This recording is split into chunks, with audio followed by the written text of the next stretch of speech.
All right. Welcome to the Nil-Nil Football Podcast. This is episode 21 because we skipped Thursday, but we don't talk about that. Anyway. We don't talk about Thursday, but this is Tuesday, May 17th. Yes. And we will talk about stuff today. Yes. Okay, so over the weekend, let's just rip the Band-Aid off. LAC played and they lost against Colorado 2-0. What are your thoughts, Danny? You had plenty to say. You had a bunch. I had plenty to say. You know what? I had plenty to say at the time. There was so much that I wanted to say that I wanted to bring on here, but honestly, at this point, I've mostly forgotten everything that I wanted to say. Their two goals came from penalties. Remember that. Yeah. You know what? I ended up seeing something about who's their coach again? They could not play something Fisher, I think. I don't know. Well, whoever their coach is, apparently he said he was extremely proud of their about his team. I'm like, you guys only scored 2 penalties. Technically, you should be proud of LA for giving you those. Robin Fraser, that's what it is. Robin Fraser. But we played against 12, so I'm gonna say it. You know what? Play against 12. I don't care. This was hands down the worst LA game I have seen in the entirety of LA's existence. Nobody wanted to play. If anybody wanted to play, it was just McCarthy. Yeah. Nobody else.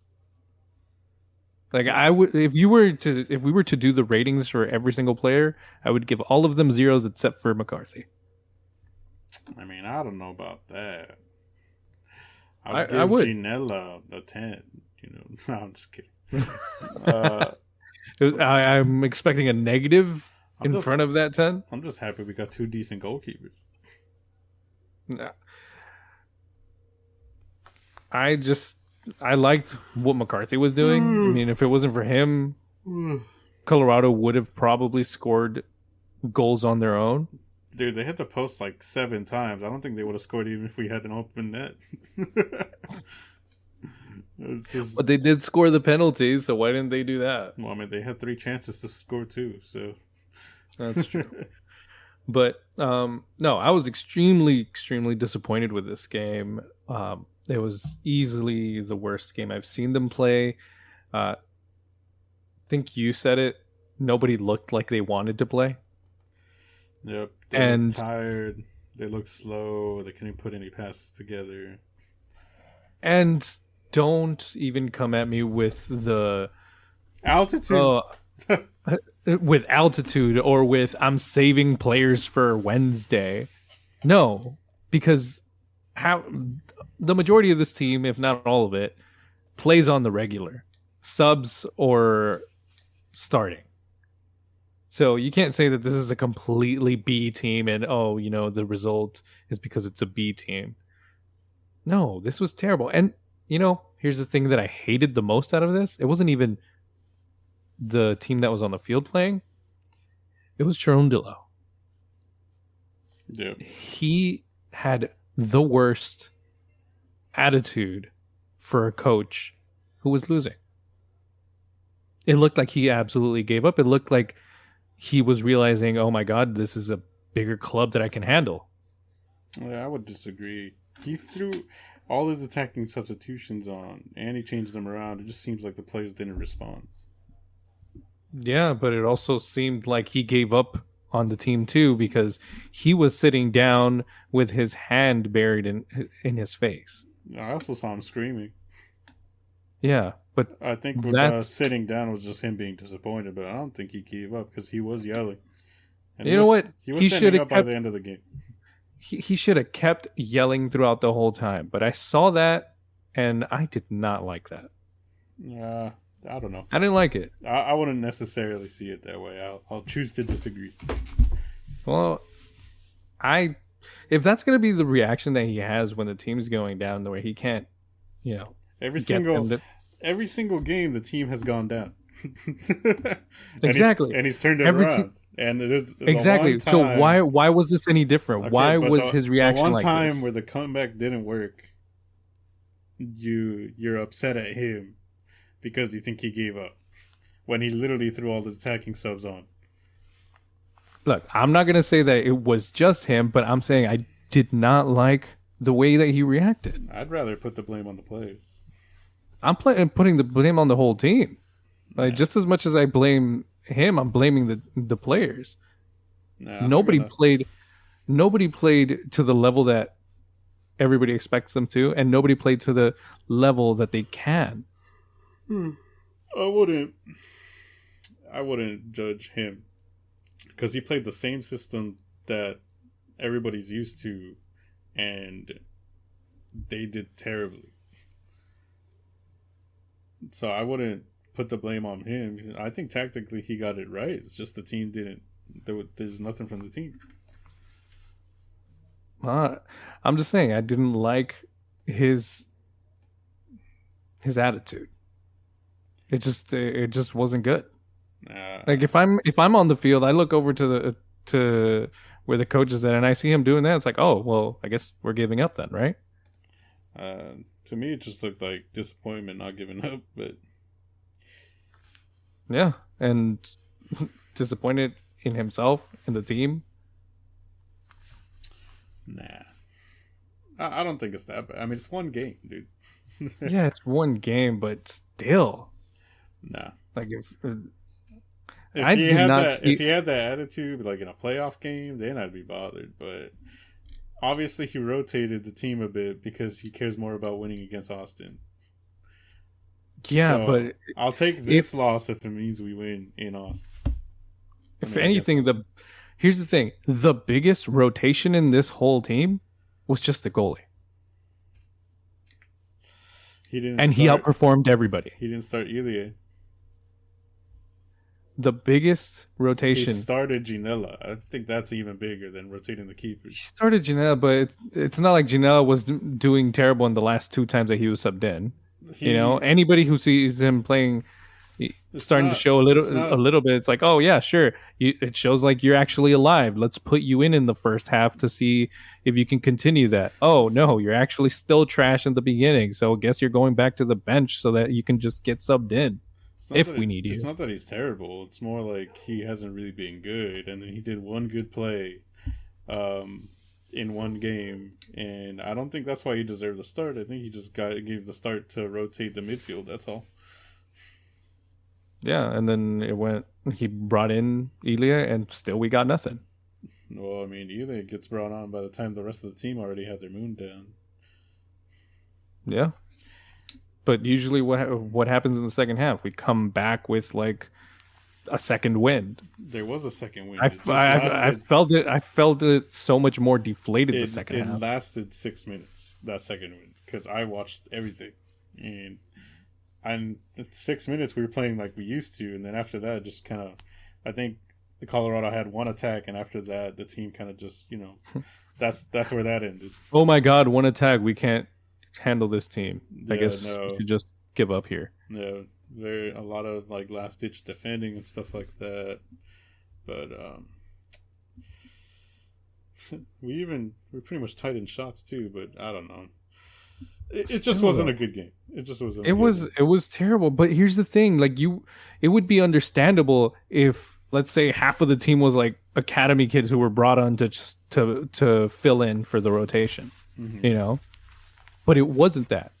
The thing was that the majority, if not all of them, have had game time in one form or another. Yeah. So it's not like they don't know how to play with each other or they don't know how to create plays. It just looked like nobody wanted to play. Yeah, they look tired, slow, non-responsive. The thing is, you don't really see a leader on the field. And I know Vela technically is supposed to be that leader, but he's never been one of those to like, yell at the team to do good. He just focused on what he does, and he leads but through that way. So I think that's the main thing we're missing is somebody experienced. Captain. Yeah, like Ilya has the skills to do that, but he's not vocal in terms of like, I don't think he'd yell at people to get them going. You know what I mean? But Yeah, I think we're missing that one player, like that one main leader with experience in the dressing room. Yeah, no, you definitely need some sort of captain because whatever if you're captain just because you're popular or because you happen to be good, Hmm. that that doesn't qualify you. You have to have the leadership skills. You Yep. don't have to be the best player on the field, but you do have to have that quality that will bring everybody up. And I don't think Vela has that. Like if you had a, let's say, like a Jordan Henderson, right? Yeah. I think probably would have changed the game at least. We might have still Oh, lost two. easily, because We might have still lost 2-0, but at least there would have been some fight, right? they would have at least tried. Yep. Like I want to see someone yelling at everybody while they're out there. Like, oh, I made a long ball pass. Oh, it didn't get to you. It went way too far over. Oh, I'm sorry. Do the whole clap thing, raise your hand, like thumbs up thing. No, you want the captain to see that and scream at him for making such a dumb pass, Yep. such a waste of a chance. Yeah, but I mean, there's not really much more to say because at this point, you just hope that we bounce back for the game versus Austin. If we don't bounce back there, then I think we're gonna start moving down the table. Well, yeah. I mean, our attacking was Arango and Opoku was there, Yep. and Vela was there. I think Ryan might be coming back in the next game, actually. So you can't tell me that our attacking was weaker than it usually is. No, but For a team who's in first place, for a team who's had the record that we have, they didn't seem so threatening, and going into this midweek game against Austin and all that trash talking that's been happening online, what's the point of it if this is kind of performance you're kind of maybe going to give against them? yeah. Let's move on. We'll talk about LAFC again when we get to the previews. But I would say there were some pretty low scoring games this week that just passed. The main one that sticks out is Portland, Kansas City, right? Yeah, honestly, I don't think that anybody could have predicted that. Not with Portland's form. I was about to say, like, with the way they've been playing, to score more than one goal. I mean, yeah, that game had a little bit of everything. It had the high score, and it had the red cards. Say it like Stefan. A high score. High score and red cards. Yeah. So we had 7 goals for Portland, 2 for Kansas City. At least they put their hands up and actually got something on the scoreboard. But we've got 1, 2, 3, 4, 5 different people that scored in this game for Portland. Yep. Man. I mean, if you had Blanco on your fantasy team, right? Jeez, yeah, 40 points on that. I know. I find it hilarious. So 7-1 is known as, being Braziled. 8-2 is Barcelona. So now we got the Kansas City. 7-2. 7-2. 7-2. Yep. Yeah, no, this was insane. I thought you were joking when you told me about this score. I thought I was joking. I was like, oh, you mean like 7 players on the field? I mean, I'd find that a bit more believable. 7 red cards. I mean, 7 players on the field for Portland getting like 4 red cards, because they're kind of used to getting red cards, as we see here. Kansas City went to Portland just to let them score a touchdown. That's all. I mean, Pretty much. This is insane, though. 7-2. I wonder if they'll be able to do that. I mean, it's Kansas City, though. It's Kansas City. But here's the thing. We didn't even do that with Kansas City. It only takes one. It's because we wore them down, We wore them down for Portland. I mean, Kansas City is second to last place. I mean, even San Jose is better than Kansas City. Hey, San Jose ended up getting a tie with Vancouver. I know, but you kind of expected that. This is a bottom of the table clash. Neither team can defend. You know that. Here's the thing. I actually expected San Jose to beat Vancouver. I think they're at the same level. But I don't know. I mean, they're kind of bad. Another scoreline that is pretty good for us is Philadelphia tying. Yeah. It just seemed like even though LAFC drops points, it seems like everybody that's chasing them also drops points.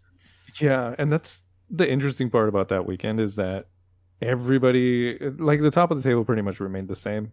Yep. Like LAFC losing, Austin losing, Philadelphia drawing, and then you got Galaxy losing to Dallas 3-1. Yeah, not to mention, I mean, it was literally 3-0, and they scored off of like a free kick, I think. So, Who Galaxy scored off of the free kick? yeah. Yeah, see since they're so used to just winning each game by one goal, this time it just wasn't good enough. Yep.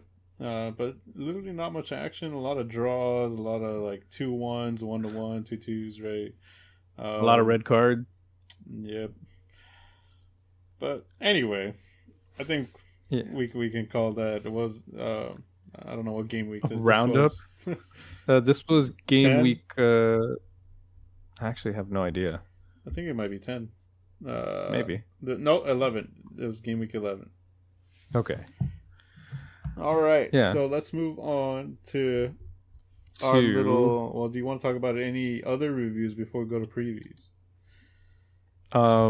Reviews in this league or outside? I mean, Liverpool won today against Southampton, right?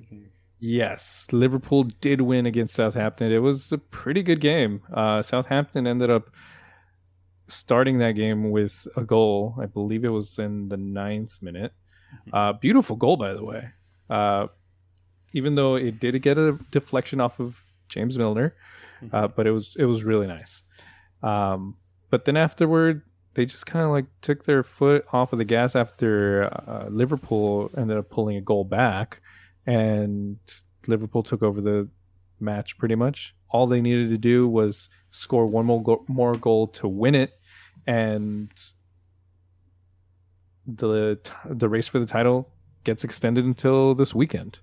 So this weekend, we're going to find out if Man City or Liverpool will win the trophy. If Man City draw or win, if Man City wins, it's over. If Man City draws and Liverpool loses, it's over. Or if Liverpool draws, then it's over. Dang, talk about positive energy. He didn't say here's situations where Liverpool wins. Well, here's the thing. The title is not in Liverpool's hands. Like, there's a high chance that they could win, since I believe they're going to be facing Wolves. So if they win, it's all going to be on Man City's hands. Facing Aston Villa, first of all. Huh? Playing against Aston Villa. Yeah. So you said Wolves. No, I said Liverpool's playing against Wolves. Oh. Liverpool's against Wolves, who, there's a high chance that Liverpool will win against Wolves.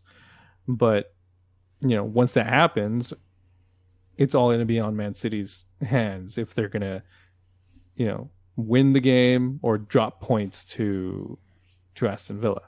I think going into this final leg of the Premier League, the only team that I suspected would make Man City drop points was West Ham, and they did that exactly. But at the same time, so did Liverpool by tying against Tottenham. If they would have won that game, then it would have been on Liverpool's hands to drop the title. But yeah, so it's a little bit more exciting now, knowing that it's coming down to the line. But I still don't have my hopes up for Liverpool winning the title. I think we're like at a 99-1, but I'm still excited to see what's going to happen at the bottom of the table. Who's getting relegated? Yeah, I heard there was a rumor that if Man City loses 6-0, and if Liverpool tie 5-5 with Wolves, there has to be a playoff game between Liverpool and Man City to win the league. Because they would be tied in all stats? Yeah, pretty much. Really? Yeah, I don't know if it's true though. I had no idea, nor have I really heard that one before. But that would be interesting if Would be you dope. know. That would be very interesting end to the whole title race if there was a playoff game. Because then at that point you really deserve it. Yeah, that then it really is winner takes all. Exactly. All right. Yeah, but the bottom of the table we've got. I don't think Everton's getting relegated. Yeah, I don't think Everton's getting relegated. Your favorite? You think Leeds is going to get relegated? No, I don't think Leeds is going to get relegated. If anything, it's going to be Burnley. For firing Sean Dyche. Exactly. Even though I believe that Burnley still have 2 games to go. Man, how in the world is Everton safe while losing? Yeah. And Everton actually, if Everton end up losing both of their games, do they still have 2 games? Let me check. Yeah, they have a game against Crystal Palace on Thursday, and they have another game against Arsenal on Sunday. If Everton manage to find a way to lose both of those games, and both Burnley and Leeds win their games, then Everton gets relegated. Because Everton's at 36 points, Leeds is at 35, and Burnley is at 34. But both Burnley and Everton have 2 games to go. Yeah. Man, Everton So really it's interesting. averaging 1 point a game, damn. I'm really more interested in seeing this whole result because the top, like I said, it's more in Man City's hands to lose the title than it is for Liverpool to win it. Yeah, I know. Burnley, Watford, Norwich. Norwich. How American. Norwich. Norwich. Burnley, I think I'm okay with those teams going down. And there goes all the Burnley fans. Yeah, it's understandable. Although I would rather Everton to be the one that gets relegated. Yeah, wonder why. But yeah. Anyway, that's pretty much the other thing I had. So do we move on to the preview now? Yes, sir. Okay, so we've got a lot of games tomorrow. Mm-hmm. Where do we start? Let me see. Let's start with interesting looking ones. Okay, so DC, New York City. I'd rate that a meh. I rate that a meh with a New York win. Yes, I agree. New York versus Chicago, with the way Chicago's been playing at the bottom of the standings, right? Yeah. They're so good at blocking chances. They block their chances of moving up the table. I don't know. How did they go from you saying they had really good defense to being, lower than Miami? Yeah, but I also said they don't know how to score goals. True. Yeah. New York should win that one. Yeah, New York's going to win that. Philadelphia, Miami. On paper, actually, no, not on paper. On paper, you'd say Philadelphia would win, but I think this one's kind of interesting. Did you see the news that Messi is going to sign with Inter Miami in 2023, but he's going to get basically a third of the club? Like, he's going to own a third of the club. What? No, I didn't. It's actually 35%, so a little bit more. So Beckham just doesn't want all the problems for himself. I don't know how they're going to sign another DP. That's insane. But it's also I did not hear about that. It's also because Messi's got a house in Miami too, so. Oh, that makes sense. Yeah. So yeah. Although he could also sign for Orlando. Wait, so are we gonna get Ronaldo in Orlando? I don't know.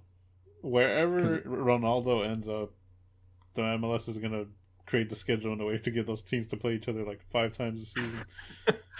It's like half of the schedule is going to be just those teams playing against each other. Yeah. Just have Ronaldo go into Miami as well, why not? That would be insane. Then they'd be bound on the league. Probably. Yeah, I think it's going to be... unexpected from Miami. I don't have no idea what to expect from them because they're not absolutely terrible anymore. But they also happen to beat themselves up when they come against certain teams. But I still think that Philadelphia is stronger. I mean, one's at the top, one's at the bottom. Almost the bottom. Get that right. Almost the bottom. Chicago's the bottom. All right, Minnesota, LA. I mean, Carson. Sorry. Minnesota Galaxy. This is going to be a Minnesota game. They had a bad game over the weekend. I think that they'll have a good game here. You know me, I'm going to be super biased. So, Minnesota, here we go. Yeah, so I think Minnesota's going to win this one. I agree. All right, Houston, Seattle. That one's kind of a mid game. I mean, bottom of the table, Seattle, right? So, yep. Was it 11th place? Are they in 11th place right now? They're currently in 11th. Yeah, yes. 11th. Yep, 11th place right. Seattle against Houston. I mean, on paper, Houston's winning this one. On power rankings, Seattle all the way. Yeah, I'm going to go with Houston on this one. Yeah. Me too. Let's go with a 2-0 win because Seattle is garbage right now. Like full on garbage. You know what? I actually want to revise that. I'm not going to go Houston. I'm going to say this is going to be a draw. Oh, but what kind of draw? 2-2, 1-1, and 0-0? I think it'll be like a 1-1. I see. Okay, Kansas City, Colorado. I mean, Colorado just beat the best team in the league. You know, they got to be winning. I mean, if Portland can score 7, and they're at the bottom. It's going to be 14. Yeah, this is going to be 14 to 4. 14 to 1. I was going to say 14 to 4. No, because they're better. Oh, that's right. Oh, my bad. 14 to 1, yeah. Yeah, 14 to 1. You know what? I'm going to give this one to Sporting Kansas. You're just salty, right? Yeah. All right, Nashville, Montreal. I think Nashville lost. I think Montreal won. They're playing in the Nashville Stadium, and which I think they tied their first game. I'll give it to Montreal. They got that form. Yeah, they just came off of the win against Charlotte, so I think Montreal is going to be hit them with the winning poutine. this one. Yep. All right, next Vancouver, Dallas. Vancouver, Dallas. I'm going Dallas.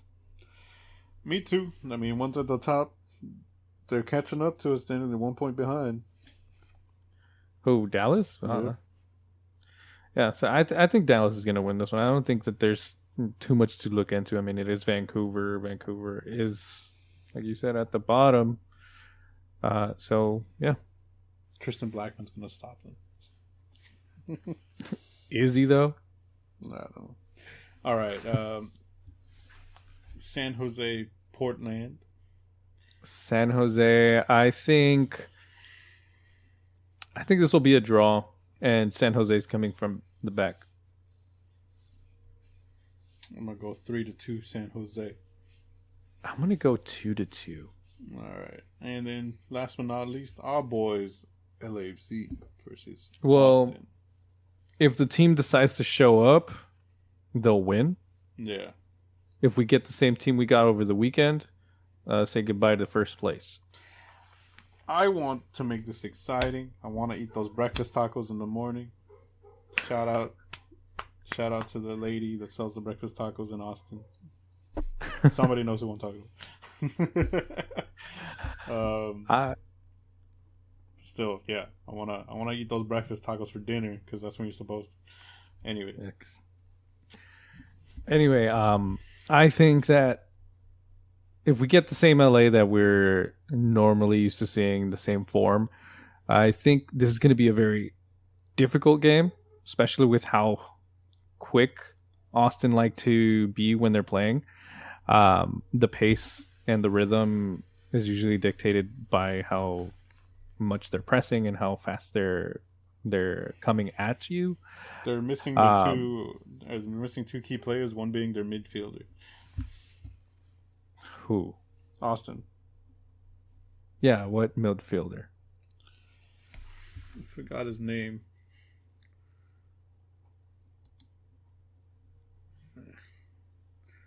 Gonna look at Well, the lineups. I still think that. Wait, is it because of the red card? I believe so. Did they have a red card? They had a red card for Pereira. Yeah, that guy. That guy controls their midfield. Okay, yeah. So he's gonna be gone. Who else is gonna be gone? I forgot the name of the other one. Pereira and something else. Ring, Drusi, Finley, Fagundes. I do not remember. I just remember seeing Okay. two of them were going to be. Okay, so if they're going to be missing two key players, it might be a little less challenging, but I still would not, if I was LA, I would not let my guard down. They're still a very difficult team to play, and they're always looking for a goal. So I think we can win this. It's just going to be tough because it's not the same team from last year. Let's see. It says LAFC won all 3 meetings with Austin FC last season, including a 2-0 victory in Austin's first ever match. Mm-hmm. LAFC lost 2-0 to Colorado on Saturday, being the first game we failed to score in 18 games. LAFC has scored in its last 31 home MLS matches dating back to August 2020, the longest streak in MLS. And we are playing at home. Okay, well, we better find the back of the net. Mm-hmm. I'm still going to give it to LA. I think it's going to be a very exciting game. Hopefully, it's a high-scoring game. I would love it to be like a 4-1, but I'm going to go with a 3-2 just to keep it in line with how difficult of a game it's going to be. Yep.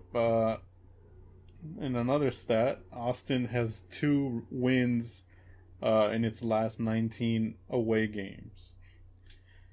Hasn't managed a clean sheet in its last 15 away games. Okay. Terrible record. Well, I mean, sure, that's a stat, but it all comes down to what happens that day. Yeah. All right, another stat. That's because I'm on the MLS page and they got all the stats. Okay, what other stat? Okay, LAFC conceded 2 first-half penalties against Colorado on Saturday. The first penalties LAFC has conceded in MLS play since October 28th of 2020. 46-match run without giving away a penalty is the longest in MLS history.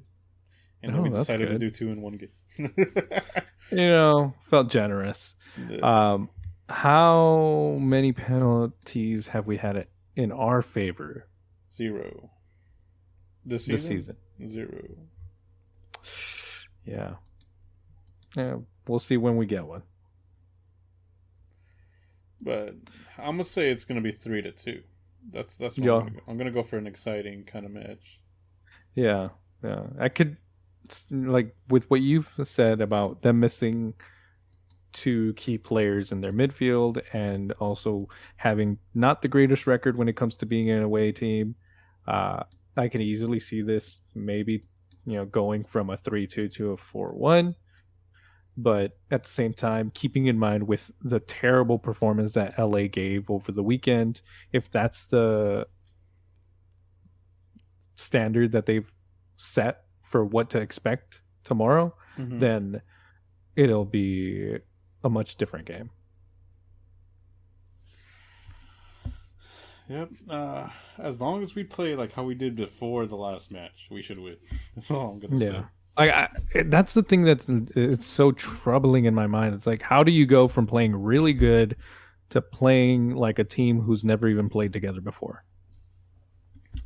I don't know, but I'm hoping. I mean, Cherundolo watches a lot of tape. He knows how to talk to the guys. I'm hoping he whipped them into shape during the week. I hope so. I hope he actually did something and not just sat there with his face in his hands. Yeah. But anyway, that's all I got. Yeah, that's pretty much all I got too. It's kind of a short one today, but I mean, we're gonna have plenty to talk about in the next one because we're gonna review all the matches that happened, right? That happened tomorrow, basically. All the matches that happen tomorrow and having our preview for the weekend. Yep, pretty much. All right. This has been episode 21. We'll catch you guys in the next one. Later. Later.